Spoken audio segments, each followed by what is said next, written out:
Hi, folks. It's Peter Lemieux from Rounding Third. I have a great story for you today about Ty Cobb. Most baseball fans know about Ty Cobb, right? Great hitter, Hall of Famer. I guess some controversy about him. He maybe wasn't a nice guy, but he's in the Hall of Fame. Now, let's tell the truth. Ty Cobb played 110 years ago. We don't remember who won the World Series 2 years ago, okay? Most of what we know about Ty Cobb is hearsay. Somebody told us something once and we remember it. So I decided to look up a few highlights and just tell you a little bit of a story here, true story about Ty Cobb. First of all, Ty Cobb was the greatest hitter of his time. Not even close. Nobody near him. The guy played 25 years and retired with a lifetime batting average of .366. Batted over 400 a couple of times. When he was 42 years old, he playing for the Philadelphia Athletics, he had his lowest batting average of his career at .323. And he retired with something like 4,159 hits, and nobody thought that would ever be broken. Well, it was. Pete Rose, who also played 25 years, broke his record. And I started thinking, how can Cobb at such a high average, how did Rose get more hits? And I looked it up. Rose came to bat 3,000 more times than Cobb because of the lengths of the seasons. Well, if an average season, a player bats 500 times, it's like Rose played an additional 6 seasons to pass Cobb.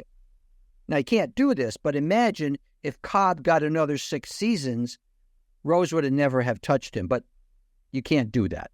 Life is life. Congratulations to Pete Rose for getting more hits. Well, let's return to Ty Cobb. This guy was dominating baseball, was really unpopular because he had an awful temper, and he didn't like most people. His own teammates didn't like him.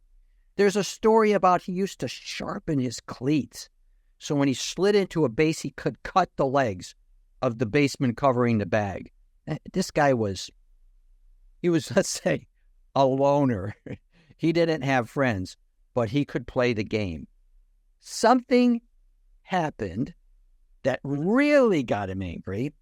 In the late 1900s, around 1919, 1920, this fellow named Babe Ruth came into the ballgame and started doing something never been done before, hitting home runs.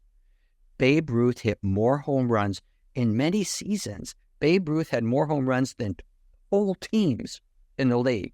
He would hit 40, 50 home runs, and there were teams that only hit 20 or 30, the whole team. Babe Ruth energized baseball. Everyone wanted to go to see the Sultan of SWAT, and he has a great personality, and people loved him. And that made Ty Cobb hate him all the more. Hated Babe Ruth. Hated the way he played baseball. In 1925, Ty Cobb had it. He told reporters, hitting home runs is easy. Watch me the next 2 days. And on May 5th and 6th, 1925, Ty Cobb hit 5 home runs in 2 games. 3 home runs the first game, 2 home runs the second game. Point proven. He went back to playing the way he did. He finished the year with only 12 homers, but batted .378. Okay, that's Ty Cobb. Competitive, angry, bitter. You know, he not just hit, he stole bases. You know, in a season much shorter than what we have now, Ty Cobb stole 96, 83, 76, 68 bases in a season. He played the game the old-fashioned way. Get on base and move around and use your speed to create runs. And that's what he believed in, and that's what he did. But now the point of my story. I want to start focusing on Ty Cobb's uncontainable rage that he carried inside him. And it makes one of the more interesting stories in baseball. There was this fan who hated Ty Cobb. and he followed him. He would show up at the ballpark and just scream and harass him all the time, called him awful names, names you shouldn't call people in public. And he didn't stop. And one day in Philadelphia, playing against the Athletics, he was letting Cobb had it, and Cobb's temper got to him. So much so, at the end of the inning, he didn't go in the dugout. He went in the left field corner and waited there till the next inning when he took the field.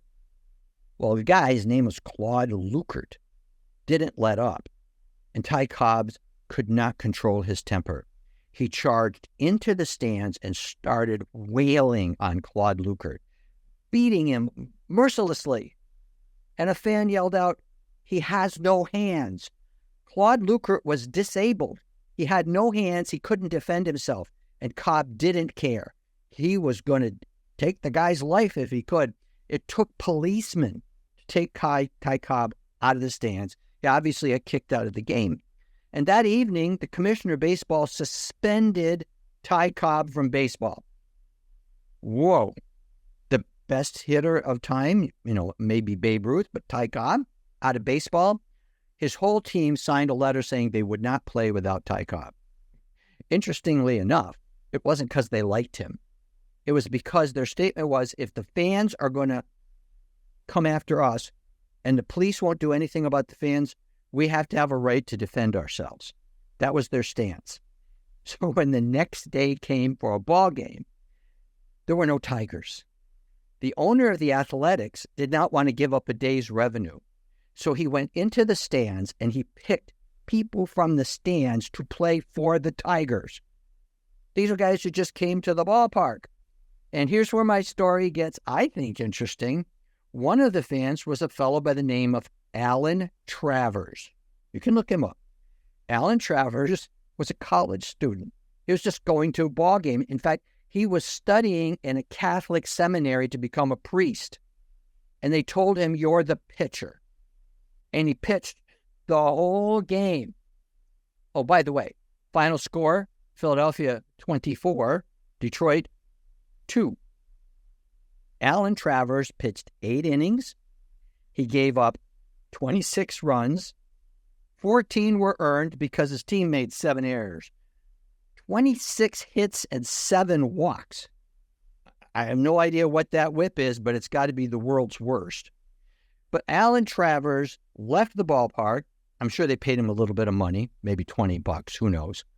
And he went back into seminary, became a Catholic priest, lived his life as a priest with no idea he was making baseball history, because baseball keeps records of everything. Alan Travers is in the Baseball Almanac. Anybody who's played one game in the major leagues has his name in the almanac.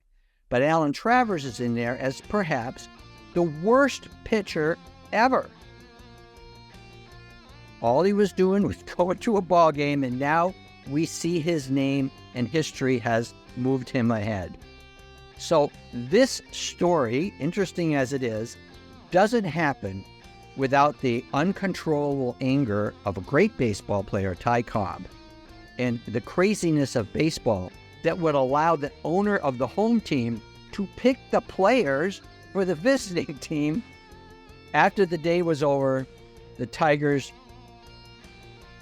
went back to playing without Cobb for a week, and then the commissioner reinstated him. But I wanted to tell you the story, really, of Alan Travers and Ty Cobb. I think it's a great story. I hope you enjoyed it as much as I enjoyed telling it. Look forward to seeing you guys again. Have a great day.